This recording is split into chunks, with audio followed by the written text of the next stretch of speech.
everybody, excited ignorance here. My name's Hella. It's hiding behind the welcome Las Vegas, Nevada overlay. Oh, hang on a minute. Yeah. It is raining its ass off here. The clouds have asses and they're raining. That's what's going on. But still, little kitty cat hasn't come home. Everyone pray to the kitty cat gods that little kitty cat comes home. I don't mean Sarah, the little one. God. I swear, I've put out all the posters, I've done all the alerts, I've done everything. This cat is really self-sufficient, right? Like super self-sufficient. And next door reckons that he has seen her in the last week or so. Now, he may be mistaken, but he reckons that he's seen her coming and going at some point. So I have some hope. And some cat biscuits have gone missing, but who knows? It could be a dog. Everyone, let's just hope little kitty cat comes home. Her name's Mimi, by the way. Teensy weensy little thing. But it's been raining its butt off in the last 24 hours, so I hope she's warm and safe somewhere and she comes home to mama. But she's my little girl's cat, so, and my little girl's been really brave about it. Oh, she'll come home. Yeah, we'll see. Anyway, back to business. Back to business. Our friend, Mr. Robert Telles, down the left-hand corner down there. That's back in better days when he was an elected official in good old Las Vegas, Nevada. To me, Las Vegas, Nevada seems like a place near me called Surfers Paradise or the Gold Coast, which is an hour south. And Surfers Paradise is pretty much like a fake town where it's like a city that's kind of like a theme park. Everything's not real. And there's like lots of signs like this, all plasticky, and it's like a tourist town. We go there every now and again for dance congresses, and well, I do anyway. And there's surfers and stuff like that. And it's just a tourist town. Everything's kind of dilapidated and falling down. So we have a Las Vegas here. And yeah, we try not to talk about it too much. Anyway, hey Hella, fingers crossed for Kitty returns. Hey Mimsy, good to see you. It's kind of like Las Vegas. It's very similar. People do come to Australia and they go to all the capital cities and then they go to Surfers Paradise, Gold Coast, because it's touted as being, you know, a tourist mecca. You got to go there, kind of thing. But locals like me, we're all like, wouldn't live there to save my life. Okay, hello Mads, good to see you. Hello old line, hopefully you get a waterlogged kitty back. Oh please. And that'd be cute too, wouldn't it? Be like hey Murphy Toby, good to see you. And hello JMK. The lights look great today. Yeah, I put new batteries in them, so you need to like put the new batteries in every now and again. And for some reason, the Hella light's looking a little bit less obtrusive, even though I haven't got my new inline dimmer thing yet. I don't know why. It just changes. Okay, so guys, let's get into this. What we're doing is we're doing some little look backs into Robert Telles when he was a pro se defendant, which was up until only recently, up until about March or so, was when he hired his attorney, who you'll see in court in his trial this week. And I believe they still haven't quite fixed up the whole jury thing. The jury selection process is taking a while, I think, because he was an elected official. Like, people knew him in the Las Vegas area. Dahlia, I'll bring Dahlia in now. I think he's here. Hello. Hey. How are you? That's cool. Yeah, so I think he was fairly well known in Las Vegas. Is Badger Witness here yet? Because Badger Witness lives in the area. Oh, yeah. And what's this? Beautiful waterfall. Heads up, Sarah Boone hearing is tomorrow morning. Oh, I know. A TV station just filed a third-party motion to keep cameras rolling in the evidentiary hearing. Oh, that's pushing it. Sarah will be pissed. Fair enough, too. She shouldn't have to have cameras in there. I mean, the judge will have to approve it and he can deny it, but He can deny it. He can deny it. As we've said previously, and actually, as Sean has said, sorry, just pick this up. As Sean has said, if it were a standard defense attorney looking through evidence on a table, checking it out, making sure it's evidence hasn't been tampered with, no way would the media be there for that. So why should it be there for her? Interesting. Thank you, beautiful waterfall. And beautiful waterfall, thank you for coming back.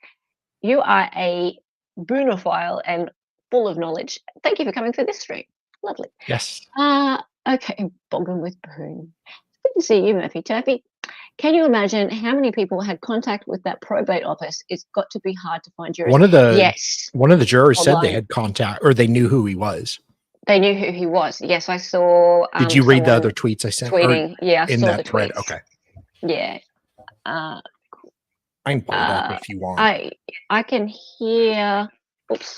Hang on. That's me. Oops. I'm echoing. Yeah, you are. Sorry about that, guys. So yeah, today they were supposed to start at 10:30 a.m. Yes. But apparently one of the jurors didn't show up for an hour. And so after an hour, both parties were just like, screw it, we're gonna dismiss this juror. And I'm sure the juror will have to come back and answer to the judge at another point. Fair enough. So yeah, it's got to be difficult. Also, this has been going around in the news for a long time, as you've seen. Yesterday in our stream, there was that Esquire article. There's lots of articles getting around about this. Very difficult, I would think, to get a jury. I'm amazed in a high-profile case, such as the Alec Baldwin case, for example, that they were able to get a jury in a day. But that judge depends. Boom. Yeah, it depends on the judge. That happened in Rittenhouse. Bruce Schroeder wanted none of it. He didn't even allow jury questionnaires. Both sides were like, no, please, we need them. And the judge is like, nope, one day. We're picking the jury in one day. No questionnaires. Very interesting. And just, real quick. Yeah. Let me zoom in here. So Robert Telles has entered the courtroom. Jury selection day 2 was scheduled to start 10:30. It was delayed. Both sides have agreed to excuse the juror. She then says a moment ago, prosecutors and defense attorneys discussed dismissing some of them. For the most part, they've been in agreement. However, they don't agree on one man who said the system isn't fair. This will be addressed again later. Well, you can't knock him, can you? I mean, he's kind of right. And this is kind of funny. Chief Deputy District Attorney questioning potential juror who said he thinks judges are corrupt and the law is unfair. Do you think you can give police officers a fair shake? Potential juror, no. No. Now defense asking him if he can be fair if he's a juror, and he says yes. I would say the same thing. I would be like, yeah, I don't think that the system's fair, and I would say absolutely not, but I could still be fair as a juror. So, sure, two things can be true at once. So then another perspective. That's very interesting. Yeah, says she knows Robert Telles. Prosecutor wants her removed. Defense attorney does not. That's interesting. That the defense attorney is fine with them knowing Robert Telles, like knowing. I assume not knowing personally, but just knowing who he is. So it's like maybe his reputation is better than we think with people he knows. Yeah, maybe his public persona. Or he's counting on his public persona, which, Very interesting. Maybe this person's not reporting the whole story as in what they know of him. Like, maybe his character isn't, like, she didn't report that his character is so bad out there. Okay, so jury selection is still going on right now. So a prospective juror told judge her life partner just passed away and she still has to make arrangements. She started crying and asked to be excused. Can I go, please? I have to go organize the funeral. I mean, I've seen jurors cry during voir dire. The prosecutor in the Curtis Reeves trial, the prosecutor made a juror cry. I can't believe it. I have to be here. I have to go organize the funeral. And- Can I go? Well, this juror was like, you remind me of somebody. And to the prosecutor, and he got really self-conscious after that with the other jurors. Fair. And then another prospective juror told judge he has sleep apnea and falls asleep. He expressed concern that he may fall asleep during the trial. Oh, he could snore really loud too. It's like people with sleep apnea have snoring problems, Yeah. right? Unless they had their CPAP with them. That could be really funny. Yeah, because they don't really breathe, so they're Oh, they could stop breathing, like, and everyone would be like, "Oh my god!" for a few seconds. Yeah, That would be me, the sleeping juror, like Homer Simpson. He kept falling asleep when he was a juror. yeah, and he drew eyes on his head. Yeah, he had those glasses with the eyes painted on. And then they took him away, and he had another pair.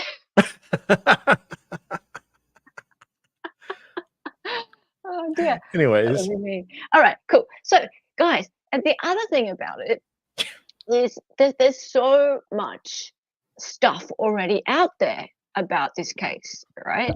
Now, this is becoming more and more common as more court cases are being streamed, and not just court cases, the pre-trial motions are being streamed.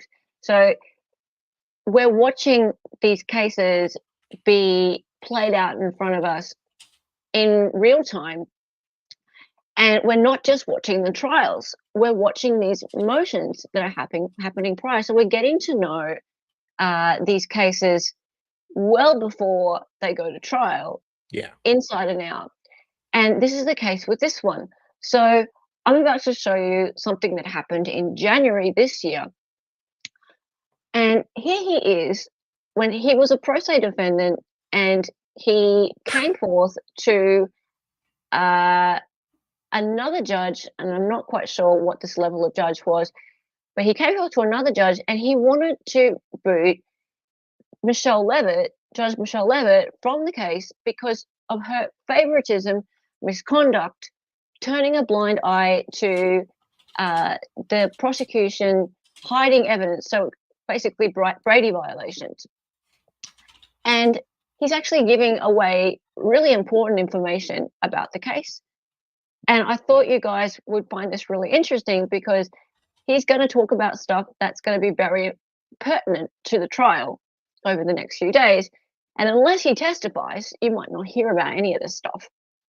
So, and yesterday, here we are thinking Judge Leavitt was being so kind to him and showing such great concern for him, being quite lovely.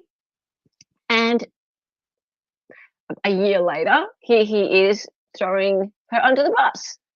So it looks like he's one of those prisoners in a Russian courtroom behind the glass. Yeah. You've seen actually, those? as we watch it, you'll see I think he's in some sort of lunchroom or something, because there's prisoners behind him just like hanging out, eating and stuff. Like, really? It's very strange. It's Okay. very, that's how they do it in like strange. Russian courts, is like they have this secure area where you go into, it's all glassed off. And like, so you can't escape or anything. Yeah, we shouldn't be in this mode. We should be in the other one. Oh yeah. Because look, I've made it all pretty and perfect, and that thing goes in there, and you can't see the law and crime. And check it out. All right. See, darling, you like my setup. Okay. Why do I give you admin controls? Okay, so let's start, guys. Let's go. We get to hear him talk. President Custody, good afternoon. I just made a face at you. Here for the state. Morning, Your Honor.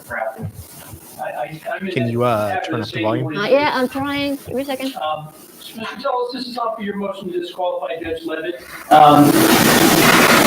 I have read your pleadings and Judge Leavitt's response, but I'm happy to hear anything else you want to tell me. Great, Your Honor, thank you. And so what I'd like to do today is I'd like to go ahead and discuss the truth of what has happened in this case. And I hope that Your Honor allows me to finish everything that I've got to say.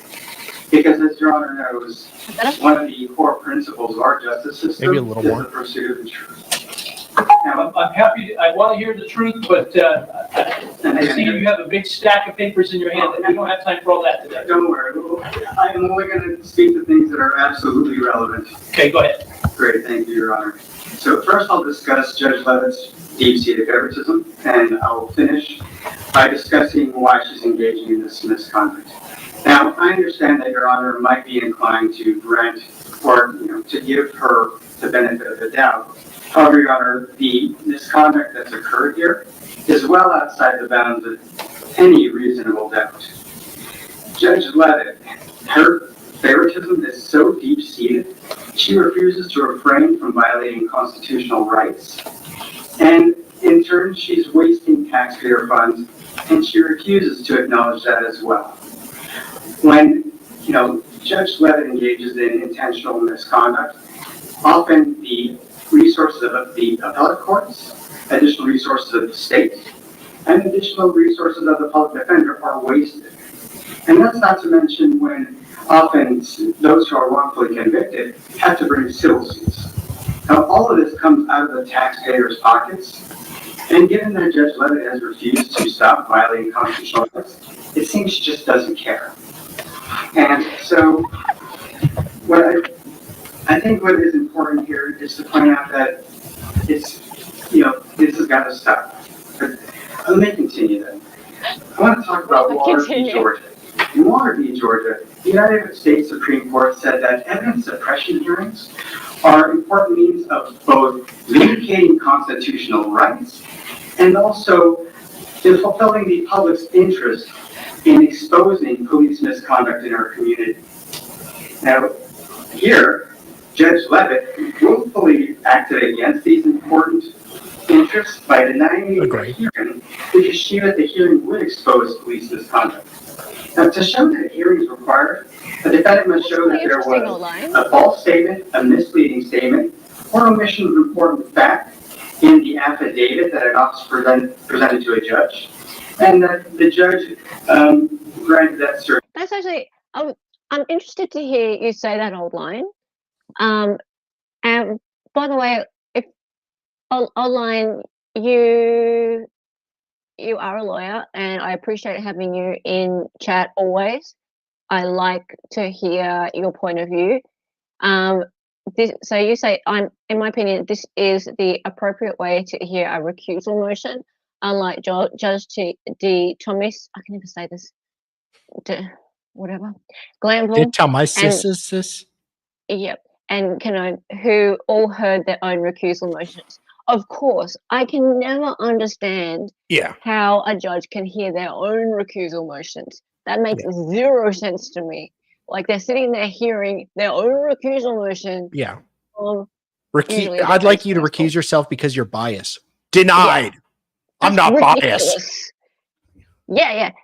Judge White heard a recusal motion from the defense counsel in the Benefield case.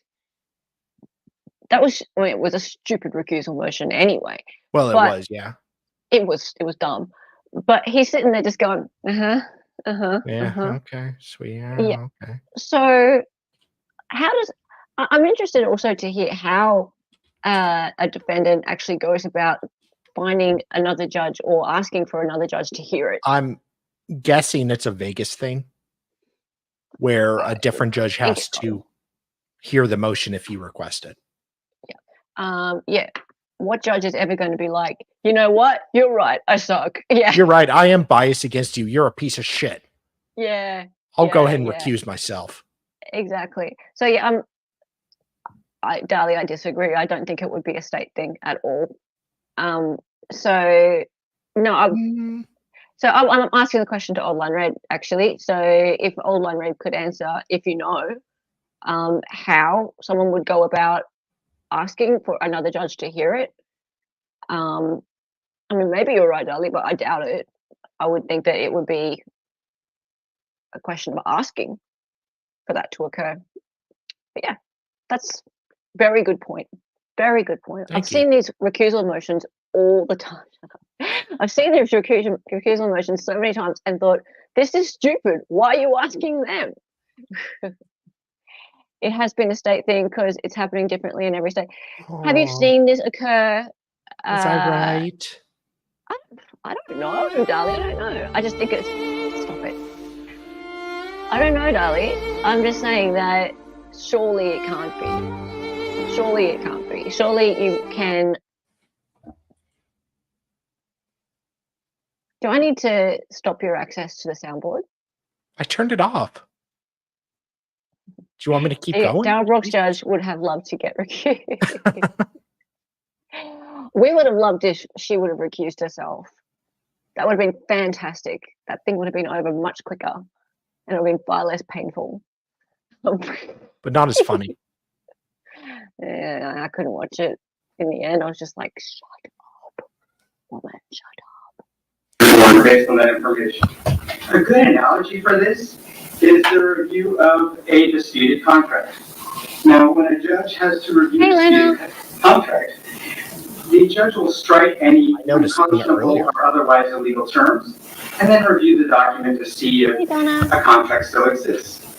As in the contract example, here, a reviewing judge strikes all unlawful probable cause statements and then reviews the statements that remain. If there is not substantial probable cause at that point, the search warrant is void and the fruits of the search are tainted. Here, I demonstrated that constitutional precedent required the striking of the majority of the statements in the officer's affidavits. I should have prevailed in obtaining that hearing, and at which I should have ultimately prevailed in demonstrating that the search warrants were void. However, Judge Leavitt did not like that outcome, so she willfully defied constitutional precedent that required the striking of those statements. But what Judge Leavitt did essentially was she ruled that when you took these illegal statements and you put them all together, that combined, they no longer violated constitutional law. Now, furthermore, not lawful Judge law. Leavitt had prior said that she would set that hearing as soon as the motion was filed. On the day that I expected that Judge Leavitt would set the hearing as she promised, Ms. Weckerly stopped my advisory counsel in the hallway before the hearing, and she told him that I would not be receiving that hearing. Then, in the hearing, just as Ms. Weckerly had predicted, Judge Leavitt decided to refuse me that hearing after all. The only logical explanation is that Judge Leavitt denied the hearing because Ms. Weckerly told her that there would be no avoiding the exposure of some, if not all, of the substantial police misconduct. Would an impartial judge defy controlling case law and renege on a promise to set the hearing just to protect police officers from lawful accountability? No, but Judge Leavitt did. Early last year, I filed a motion to have Metro produce certain evidence that proves my innocence and also proves police misconduct. Metro filed a response, and they attended the first two hearings on my motion. I don't know how much powder They you never filed a response, but was allowed to engage in oral argument at every hearing. And in their oral argument, the DA never cited the case law or statute. They only repeatedly made the false claim that Nevada law did not require the production of this evidence, despite the constitutional mandate for it. Now, of course, Judge Leavitt agreed with the DA as long as she could. Would an impartial judge allow an attorney who filed no response to pleading to engage in substantial oral argument? No, but Judge Leavitt let the DA do that. Would an impartial judge defy constitutional precedent in favor of the DA's false claim by Nevada law? No, but Judge Leavitt did. And it is clear from Judge Leavitt's later actions that she knew the claim was false. After Judge Leavitt, the DA, and Metro stonewalled me on the evidence for several months, I filed a petition to have the Nevada Supreme Court intervene.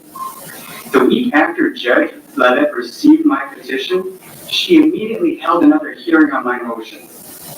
Now, if Judge Leavitt really believed that she was lawfully withholding the evidence from me, why would she rush to hold another hearing on my motion? The answer is she knew it was unlawful. Now, and yet you will see that Judge Leavitt continued to collude with the DA and Metro to keep me from receiving evidence critical to proving my innocence and the police misconduct. Okay. When I was being taken to court that... So basically he's accusing Judge Leavitt of turning a blind eye to the DA withholding exculpatory evidence. That's what it sounds like to me. Yeah. And he's put forth a motion to the Supreme Court and she's gone ahead, like read it and gone and put a hearing in motion straight away to quash it. That's what it sounds like that he's arguing. But I mean, spoiler alert, she's still the judge. So none of this seems to have made any difference. And I doubt that she, okay, let's just go forth a little bit and try and, she seems to me to be a pretty down the line judge. I don't know about you guys, but I mean, maybe he's right. It's possible. We'll see when the trial starts whether or not she seems to be colluding with the state. She certainly wouldn't be the first judge to do it. She didn't for Chile. And God, if there's any defendant you'd feel like colluding with the DA on, it'd be Chile. But if she is crooked in any way, you would think that we would see signs of it. So I'm interested to know whether or not there's any basis to these allegations. Let's keep going. What do you guys think? No one could tell me what the hearing was about. I didn't find out that it was about my motion until the hearing had already started.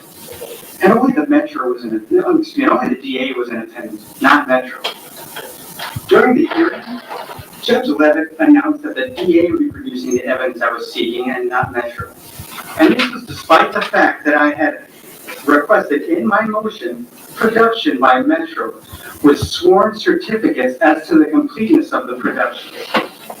Now, when I reminded Judge Leavitt of this, Ms. Weckerly jumped in and declared that I had not served Metro, and that's why they were not there. Now, an impartial judge would have recalled that Metro filed a response and attended 2 hearings on my motion, but not Judge Leavitt.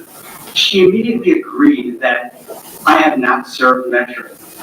It was shocking to hear a judge absolutely disregard easily verifiable facts that are on the record. Now, prior to the hearing, there was no claim that Metro hadn't been served. Again, they had filed a response and they attended 2 hearings. Clearly, Judge Leavitt and Ms. Weckerly had an ex-parte communication to come up with this ridiculous claim so that Judge Leavitt could order that the DA produce the evidence instead of Metro. Now, would an impartial judge do that? No, of course not. What difference does it make how I received the evidence? The difference is that by ordering the DA to produce it without sworn certificates, then the DA can lie about the evidence, and they did. Well, that's a big claim, that the judge had an ex parte meeting with the prosecutor, right? That's not nothing. He'd want to have some evidence of that. Yeah. The DA provides the evidence, though. Yeah. Okay. Well, where is it, dude? Cough it up. No, had Judge Leavitt actually granted me the relief I sought in my motion, I would not now, even 9 months after filing my motion, still be fighting for evidence of my innocence. One of my requests was for the surveillance logs and videos of the surveillance that was conducted on me, including surveillance during the bribery investigation. Ms. Weckerly told me that I was only surveilled 3 total times and that there was only 1 video. However, it's clear that Ms. Weckerly lied based on information I found in items that were produced to me. In one of the surveillance logs that was produced to me, I found that the surveillance log referred to videos, plural. And in that same surveillance log, referred to surveillance that was conducted just the day before Mr. German was murdered. A day for which I had no surveillance log. Now, there's one reason, if not two, that Ms. Wackerly lied. The first is that the videos show that I do not walk like the killer. The second possible reason would be that if... Hang on a minute. So there's video of the killer, right? And but there's video, okay. So he's saying there's video of the killer and it shows that he does not walk like the killer.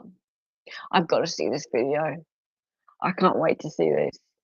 So there's a walk of the killer and he can prove that he doesn't walk like that person. Is there going to be like a walk off? Yeah. Yeah. Walks like an Egyptian. Yeah. I need to see this. So there must be this surveillance video mustn't be like that recognizable, right? Like someone in chat said that he was wearing a straw hat, or the killer was wearing a straw hat, maybe to disguise the bald head. Because like if the person who was caught on camera was clearly a very bald-headed stumpy man like this, that's fairly obvious who it was, right? So if it's not that person, then they're disguised, or they're just a person getting around in a straw hat. But if they have like a particular kind of walk and he doesn't walk like that, then that might be his way to prove that it wasn't him. So what, are we going to show some video of him walking, or is he just going to walk around the courtroom? I can't wait for this. He was dressed up as a what? A rice paddy gardener? Well, but was it him? Or was it an actual rice paddy gardener? Framing the Chinese as usual. Stop. Maybe it was a Chinese person from a rice paddy. Everyone was tracking me as long as, for so long. There's a good chance that they know that I did not buy the items that the killer used in that crime. So it is unlawful and immoral for the DA to willfully hide evidence of my innocence. And no impartial judge would willfully assist the DA in its efforts to do so. Sadly, Judge Leavitt did, and there's no sign she'll stop. Despite a prior disqualification motion, despite a petition to the Nevada Supreme Court, despite a judicial complaint, Judge Leavitt is still now withholding constitutionally mandated evidence from me. Now, from the bench, Judge Leavitt outright denied me 2 sets of evidence, claiming that they were irrelevant. There was no logical, good faith reason for doing this because the evidence she denied me was similar in form and function to other evidence she did grant me. In my production motion, I requested emails between Detective Gaddis of the homicide investigation and Detective Jaffe of the bribery investigation. And Judge Leavitt granted me those. But I had also asked for emails that were related to the drafting and the submission of search warrant affidavits. Facially, both of these requests were similar. They were emails. But why would Judge Leavitt grant the one but not grant me the emails from the affidavits? The only logical reason is that Judge Leavitt was likely informed that the affidavit emails were damaging to Detective Gaddis. And also the same can be said for the search warrants from the bribery investigation. Bribery investigation. Judge Leavitt. Okay, I think I actually agree with him here. So, well, he has a point. I'd like to know why. If he has requested emails and he has received one set of emails but not the other set of emails, he's at least owed an explanation as to why. So he's speculating as to why, and I don't think that putting on the record his speculation is that smart of an idea. So he's putting on the record speculation that the only reason why it would be withheld from me is because that other email is damaging to this officer. That's neither here nor there. That's his speculation. right? But he is owed an explanation. So he's put forth requests for 2 emails, and he said facially these seem the same. I don't know why facially. That's a weird word to use. But these seem like the same requests. And then he's given one, but not the other. And he's saying that Judge Leavitt is only giving him access to one and not the other, and therefore preferential treatment to the prosecution by only allowing one. He is owed an explanation. If one's being held back, and maybe there has been an explanation, but he's just is going over his head, perhaps. If it's exculpatory to him, or even if it's not exculpatory to him, and they're saying, "Oh, it's irrelevant" or something like that, then that's not okay, because as we all know, you can't just hold stuff back and just decide that for the defense. The defense gets the chance, is the defense can have access to everything, and they're the ones who get to decide. Exactly. So I feel like he's got a point, unless he's misunderstanding what's happened, and that's possible too. That's possible too, because remember, he's not a criminal lawyer. Walking like someone should not be evidence. The scientific proof is as proven as bite marks being attributed to a certain person. Yeah. He could have gone to the Institute of Silly Walks. You never know. All right, let's keep going. But yeah, I feel like he is owed an explanation, unless he's been given one already, which is possible. It's possible. Allowed me only one of these search warrants. It was the one where Metro was given authority to track me by way of my cell phone. Judge Leavitt refused me the other 7 search warrants, declaring that they were irrelevant. However, they are relevant. Irrelevant. Bribery is a financial crime. And it is very likely that Jackie's team sought the search warrants to go through my finances with a fine-tooth comb. So, again, showing that this occurred would show that I did not buy the items of the killer using the crime. This is, again, evidence of my innocence that was denied to me. So, would an impartial judge deny a defendant evidence that likely has proof of his innocence while granting him similar evidence that is known to have no such material? No, but Judge Leavitt did. Judge Leavitt also facilitated the DA's courtroom efforts to harass me and make me appear clueless. In one hearing, Mr. Hamner, attorney for the DA, was allowed to directly ask me the following question. Just to be clear, he has all the videos of the neighborhood cameras picking him up when he killed Mr. German, right? You've got those, right? At that point, an impartial judge would have admonished Mr. Hamner that that kind of conduct was inappropriate. What did Judge Leavitt do? She said, well, I'm assuming. And then from there, Mr. Hamner was allowed to continue questioning me, and questioning me in a way that made it appear that I didn't understand the difference between evidence that was produced and evidence that was seeking. An impartial judge would not have allowed Mr. Hamner to do that, but Judge Leavitt did. In a later hearing, Judge Leavitt immediately pounced when I was asking a question that appeared might be directed to the attorney for Metro.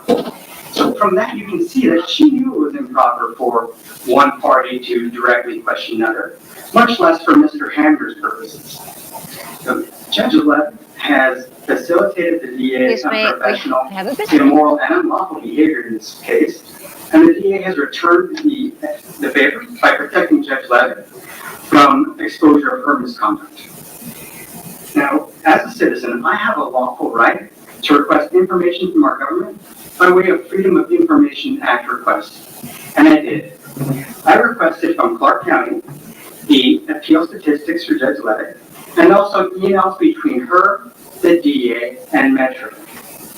Now, if any other citizen had made these Freedom of Information Act requests, then Clark County would have had to comply.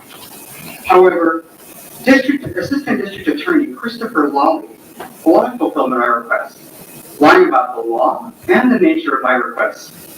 In a letter blocking my request, Mr. Lawley cited to Tennessee and Ohio State court decisions to claim that items related to criminal discovery could not be requested by way of Freedom of Information Act requests.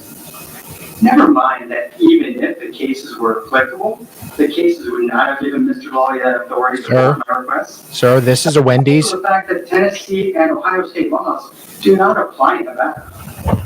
And beyond that, the statistics and emails that I requested had nothing to do with proof of innocence or guilt. They were not related to criminal discovery. They were related to Judge Leavitt's misconduct. Mr. Lawley lied and knowingly violated my First Amendment right to the information to protect Judge Leavitt from accountability. Now, this is further evidence of the improper relationship between Judge Leavitt and the DA. As you can see, there's no doubt that Judge Leavitt has a deep-seated favoritism because it has already resulted in numerous unfair judgments. Of course, I want to finish by discussing the why. So, the lie. I have to go into just a little bit of background. The big lie. You may not recall that, or you may not have heard that I believe that Compass Realty framed me for Mr. Herman's murder. Up until the day I was arrested, I was pursuing exposure of Compass Realty's thievery and probate cases. Ooh. Compass Realty was opening cases to sell homes of the deceased to Compass Realty's partners at low prices with no public auction, so the partners could later sell those homes for as much as double. The money that should have been going to families was going into the pockets of these guys.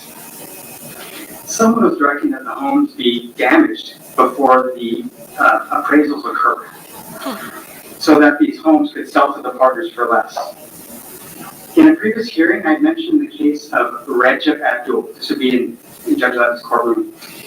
In that case, Compass Realty filed an inventory report that showed a date of death condition of the home that had photos of the home with no flooring and no kitchen. When I say no kitchen, I mean no cabinets, no counters, no sink, bare walls and a kitchen.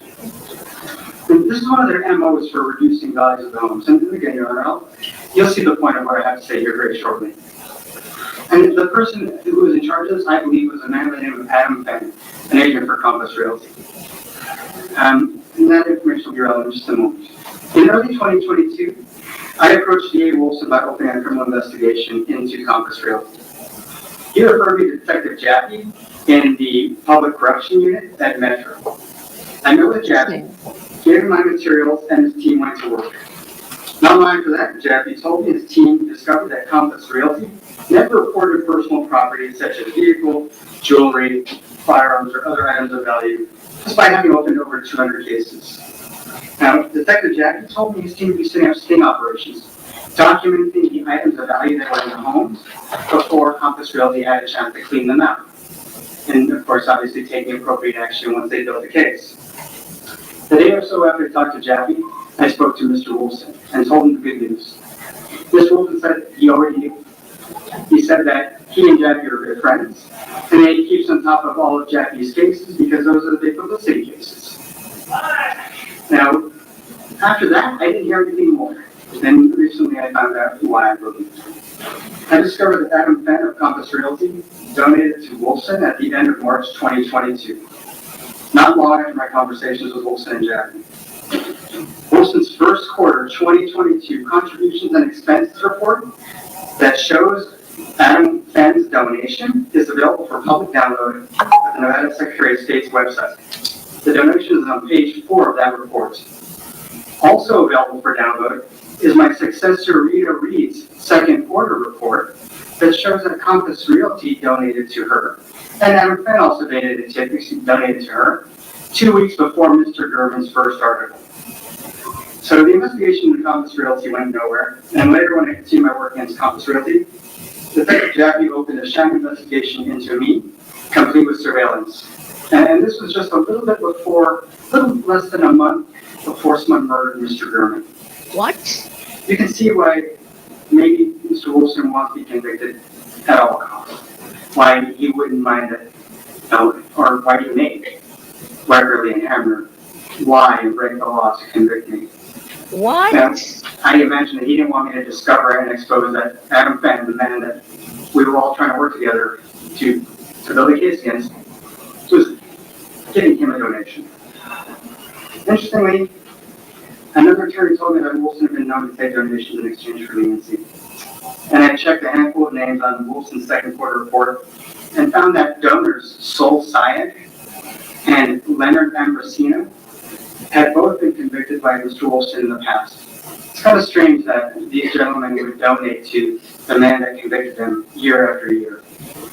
And the attorney that told me about this leniency in exchange for donations told me that Paris Hilton was one of the most famous examples of this. Now, I didn't get to check that, but if the records from back then are available, then I'm sure that you can easily check that. So, this is Steve Wolfson's reason for withholding evidence, for trying to break every rule in the book, and I believe that Judge Leavitt knows it. I believe that Judge Leavitt wants to protect him, and I think they didn't want me to find this information out. So, I mean, what else really explains her deep-seated favoritism and these numerous overt acts of misconduct, Your Honor? There's nothing, it's extreme what she's done. It's inexcusable. And Your Honor, I believe that if you do not disqualify Judge Leavitt, respectfully, I think that it's going to send a message that, money can buy anything, even the wrongful conviction of an innocent man who's just trying to stop crime. So, in order to protect my. Okay, wait.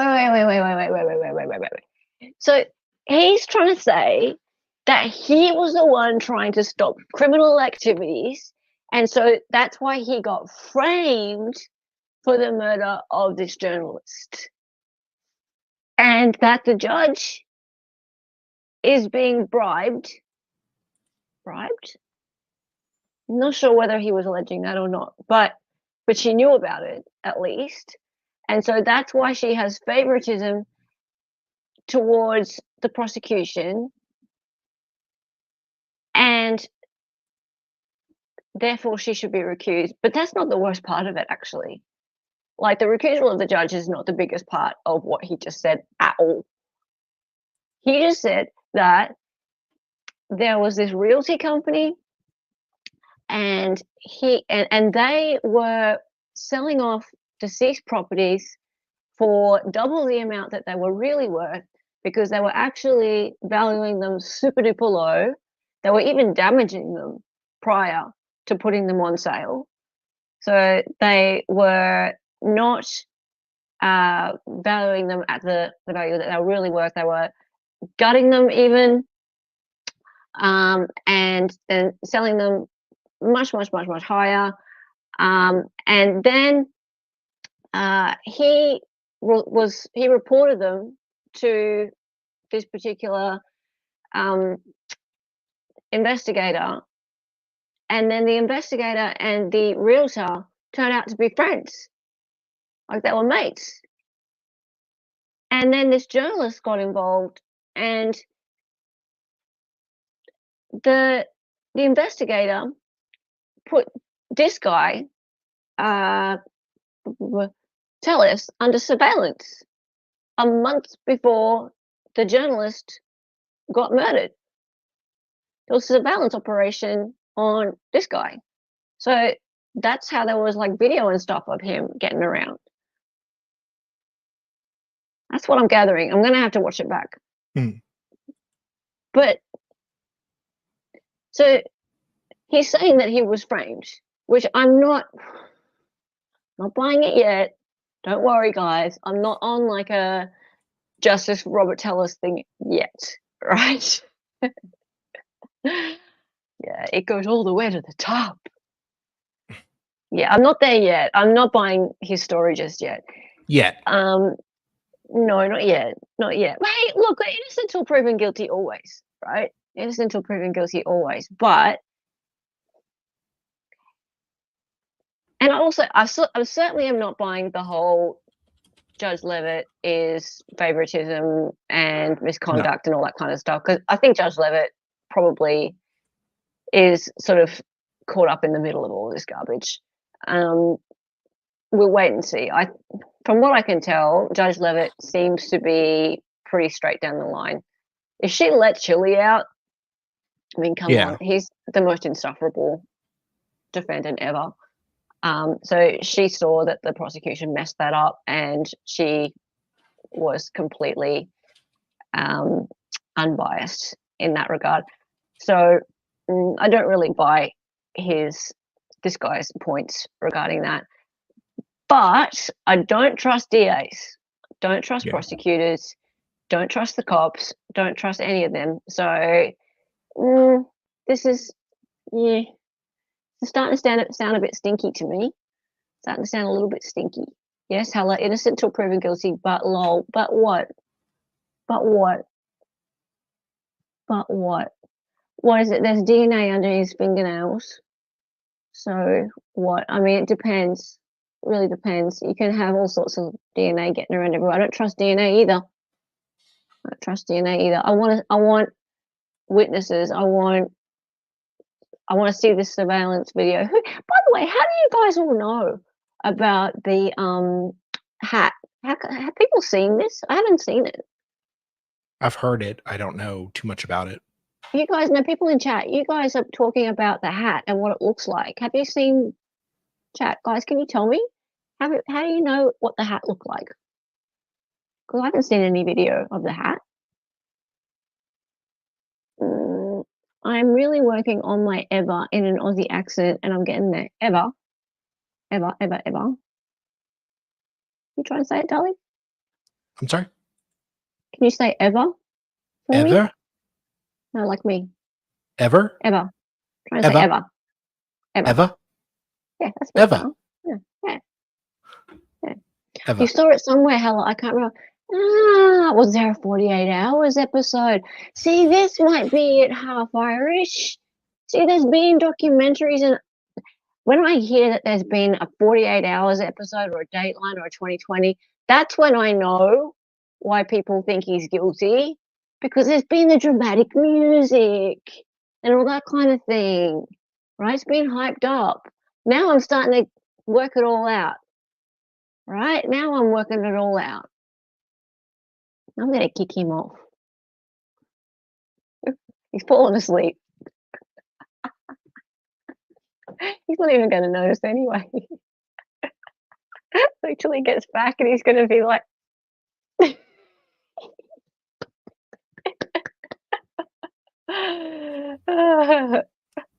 here's a quick clip that shows the get up. Look it up. Look it. Oh, yeah, there's a clip. Where? Did you message me a clip? Hang on, let me check. Oh, she said it right before, sweetie. Don't call me sweetie. Don't call me Shirley. Oh, here we go. Here we go. Oh, all right, sweet. Wait, I've got it. I've got it too. Oh, do you now? Good. Can you present my thing? I don't want you to present your thing. Stop presenting your thing. At Las Vegas, where police have singled out a suspect accused of killing investigative journalist Jeff German. Local county official Robert Telles has officially been charged with murder in connection to German's death. In a press conference earlier today, police say DNA evidence collected at Telles' home linked him to this crime. Police releasing surveillance video showing a man in a bright orange vest and that large straw hat walking around the neighborhood where German was found stabbed to death last Friday. Police now Telles, following more evidence they collected. They say they found shoes cut up, but noticed a blood smear on the sole, later confirming it matched DNA left behind at the crime scene. Investigators also found a cut up straw hat. It strongly resembled the hat the prime suspect was seen wearing in that surveillance footage. Police do believe both items were cut up in an attempt to destroy evidence. Telles appeared in court several hours ago. He is now facing an open murder charge, which is a combination of first and second degree murder. A judge has ordered he be held on no bail. Prosecutors say German was stabbed 7 times when he was leaving his home last Friday. They say he was fighting for his life, indicating he had several defensive wounds.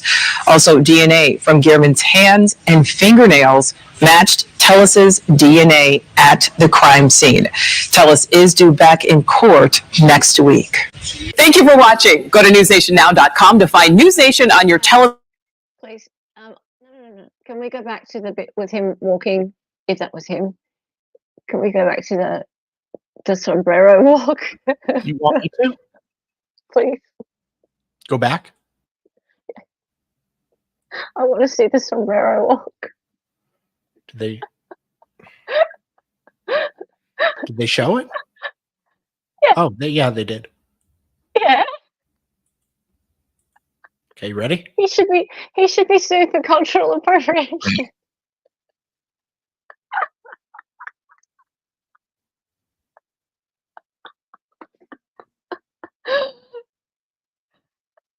Yeah, putting it on screen would be good. Hang on. Boomer. Oh. Okay, pause. Okay. That's a woman. That's not him. He's right. He doesn't walk like the killer. There's no way he walks like that. And look at the legs. Like, they're skinny legs. There's no way he's got skinny legs like that. But they found the sombrero. How is he sure that that's the person who did it anyway?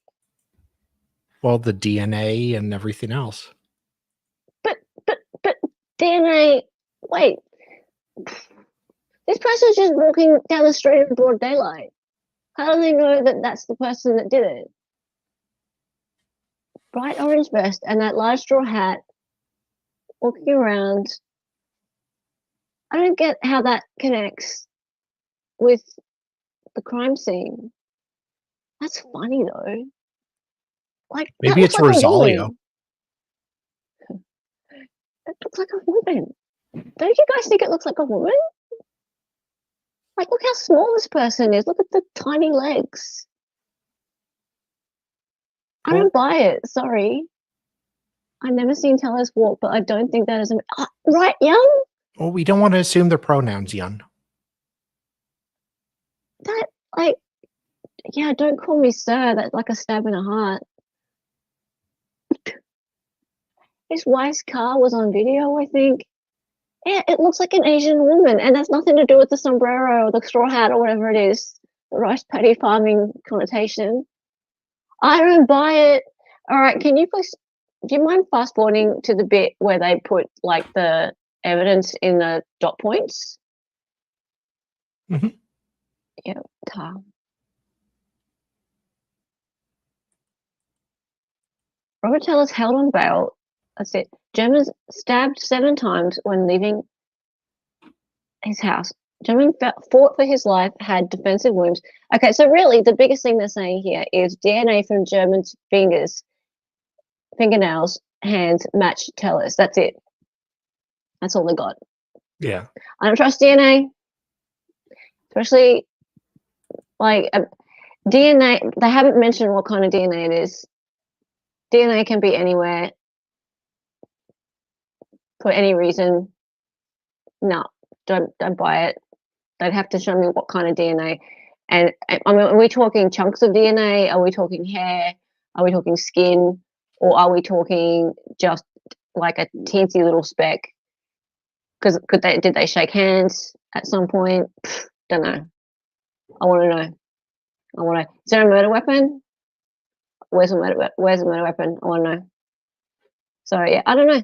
Like, maybe because if he's been framed, as this guy says, he's saying that he's been framed, right? So a really easy way to frame someone is to put DNA under someone's fingernails.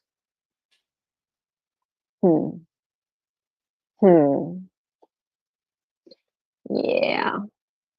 I don't know. I just don't buy it yet. I don't buy it. And especially if someone's done like one of these 2020 or 48-hour, whatever, exposés with the dramatic music. Of course people are going to think he's done it. Of course they do. And he's not a very likable character, isn't he? Look at him. Look at that photo. Look at him. He looks so evil. So evil. And this Rita Reid, I don't trust this Rita Reid chick. So this Rita, okay, wait till she testifies. Rita Reid is that woman who worked at that public administrator's office, and she was the right-hand chick, man, whatever, to the previous public administrator who was elected. And the previous one loved her. Everyone loved her. And he used to ask her for all of the advice on everything. And so she was embedded in that office. And then he came along, he was elected, this guy, Robert Telles, and they didn't get along so well, right? He didn't ask her for her advice on every little thing. And she decided that she didn't like him. And so she started like an office revolt against him. So her nose was out of joint, basically. And then it became like office division between people who liked working for him and people who liked working for her, like the old way. And there is some conjecture around whether or not she has something to do with this. And then she became his successor. So he ends up in jail on murder charge, and she takes over the role. Isn't that interesting? So Rita Reid is one to watch out for when it comes to her testimony. Yeah. His employees describe him as a bit of a nut. Well, they'd be the ones who are on Rita Reid's side in this. So I'm really interested to see if all of them describe him as a nut or just some. I can't wait for opening statements either, because I think they're going to be extremely conflicting. There'll be a whole side of it that's going to talk about how he just had it in for this guy, how he didn't like the narrative that he was pushing. And then there'll be this other side that starts to talk about Rita Reid's going to be in it. There's going to be this thing about this law from this realty firm. The civil case, this guy started a civil case against them as well. And there will be him trying to expose the realty firm for their shenanigans, so their criminal wrongdoing. And he's going to say he was framed. So the whole history of insane behavior started when he was in law school. Oh, I can't imagine any of that will be in court, though. No, prior bad acts. Just so you know, 20 minutes ago, his attorney is asking the potential jurors, there may be a point where the defendant may or may not testify. If he does not testify, would you hold it against him? Ooh. And then now he's continuing the conversation about whether he will take the stand. So I don't know. Interesting. Top Irish, no, I can't stream it. That's me staying up all night for a few days. Everybody so no, can't be streaming streaming it. But I'll be doing some recaps. Obviously there's this and Boone on. So between this and Boone, there'll be some coverage happening on this channel. I think Sean's going to stream it. Yeah. So I would recommend, definitely always recommend Sean to go and watch it if you want to. Not really sure who else will be streaming it. But yeah, my first choice is always Sean. And he may stream it at nighttime. I'm not sure. I think he said he was going to be pretty busy this week. So is he? Okay. Yeah. I vaguely remember that. So watch wherever you like, guys. But yeah, always come back and watch us. 7 p.m. Eastern. Dali, you're streaming generally at 5. Your other stuff? 5:30. 5:30 Eastern. Always come back and watch us, and we'll give you a little bit of the best bits over here, and we'll also be watching the Sarah Boone hearings as they happen. Now, some other things that are going on. Some big announcements on Saturday, and I haven't decided on the time. It'll probably be 7 p.m. more than likely. I'm going to be doing a really special stream. I'll probably do it on my own more than likely because it needs some focus time. this is going to be, yeah, as I said, really special, and it's important that I'm going to get a lot of different people's points of view, but again, I need to focus my attention. It's about a really good friend of many of ours, and that is Steve Gosney. And Steve, as many of you know, has recently gone through a terrible time. He's been the victim of cancel culture, and cancel culture is something I'm very much against. Recently, I spoke about outrage, and I don't get outraged myself very often, but I'm outraged about this. And more so, I'm doing this because there are a lot of different views getting around as to what actually happened. And it bothers me that there's nowhere people can go for a resource on what really did occur. So people are sort of speculating, oh, he wrote this saucy novel, oh, he resigned, oh, he was sacked, oh, this or that. And I want to just clear it all up and go, this is what actually happened. I have his blessing to do this stream on Saturday. He cannot comment, but I have or am reading the book to make sure that I have that side of it down. I have the articles that have been written about him, unfortunately, and I have the tweets and things of support from our community as well. So I'll be streaming that 7 p.m. Eastern on Saturday. Please watch, come along, and I would really like people to be in chat just giving their thoughts on the situation and their background on Steve and how they feel about him, because I have my memories of the things that Steve's done to make me feel so inspired to share why I think this is terrible that this has happened. I'd love to hear from other people as well. Yeah, so I just want there to be a record of why this is so terrible, why this shouldn't have happened. He's a great guy. He really is. And he doesn't deserve this. No one deserves to go through cancel culture, but if anyone doesn't deserve it, it's this man. It is this man. Yep. So that will be Saturday, 7 p.m. Eastern, and I'm working really hard to do my research on this. If anyone has anything that they want to share with me prior, please go ahead. You can tweet me, you can email me, you can message me. Go straight ahead. Gosney needs an emoji with a heart. I will do that before Saturday. That's a really good point. I will do that before Saturday. It is BS and he was railroaded. I know, Sweet Tooth Fairy. It's shit. It's shit. It makes me so mad. Gosney, of all people, the kindest, most gentle person in the world. Yep. And it's Florida's loss, is what it is. It's a loss to their entire state. Yep. Okay, there's that. Also, on Wednesday, 9 p.m. Eastern, I am doing the Coburger cover-up with my new friend.